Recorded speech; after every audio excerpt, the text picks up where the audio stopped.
You may have used essaypop to work on a short response, a quick write, or maybe even a narrative assignment. But today I'd like to talk to you about how to write a multiple paragraph essay using essaypop.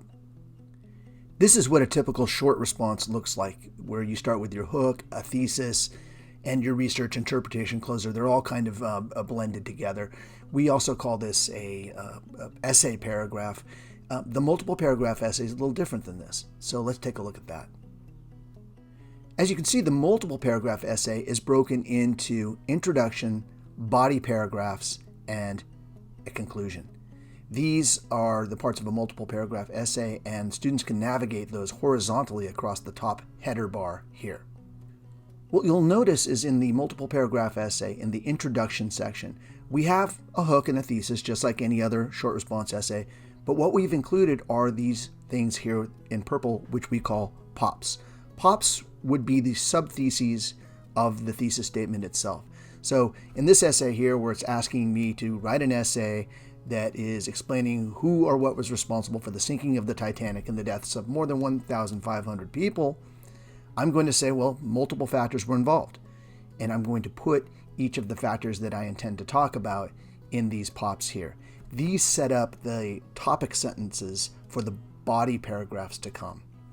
So here you can see in my pops, or my sub-theses, I'm going to be blaming Edward Smith, the captain of the Titanic, Bruce Ismay, the chairman and managing director of the White Star Line, and I can just keep going and blaming different factors, and these, of course, will become body paragraphs later on.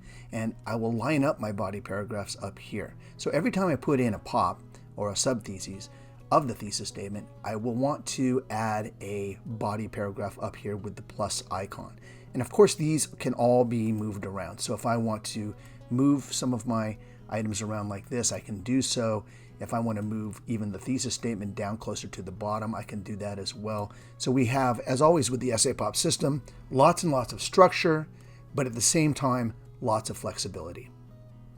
And as always, when I hit the eyeball icon here, I can see my essay as it's being stitched together in an MLA formatted document that later I'm going to be exporting to a PDF, or better yet, exporting to a Google Doc so I can turn it in.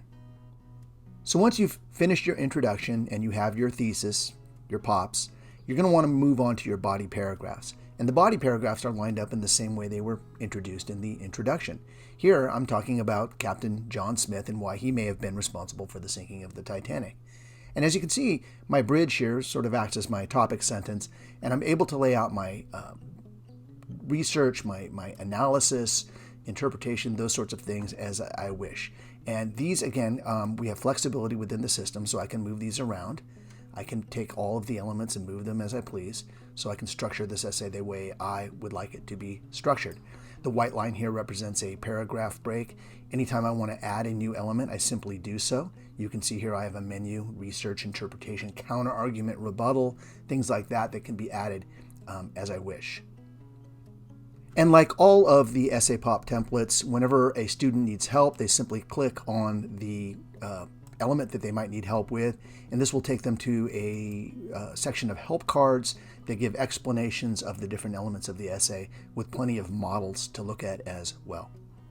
And again, like all of the essaypop writing templates, we have the sentence starters. So if a student wants to go in and search for sentence stems or ways to start their argument, their expression, they can easily do so using this feature here. And all of the elements have unique sentence starters that will help students with that particular type of writing. So once you're done with your body paragraphs and you've lined them all up, you're going to want to move on, obviously, to your conclusion, the final paragraph of the essay. And with essaypop, we do our conclusions in a very specific way, also very structured. We start off with the echo. Now, the echo is kind of a full circle element. We echo the hook that was stated in the original introduction. The thesis gets revisited, kind of a restatement or a paraphrasing or summary of the original thesis, and the same thing happens with the pops as well. So there is a kind of full circle nature to the essaypop conclusion. And then we advocate that students use this area here, the yellow box, for reflection. And this would be kind of the end conclusion, the final thoughts of the essay. You don't have to use all of these elements, but it does make for a very comprehensive and satisfying conclusion. So that's why we have these elements here. And again, you can always get help by clicking on any of the elements and find sentence stems by clicking these icons here. So that's basically it. That's a very, very quick rundown of how you would structure a multiple paragraph essay using the essaypop system. Have a great writing experience.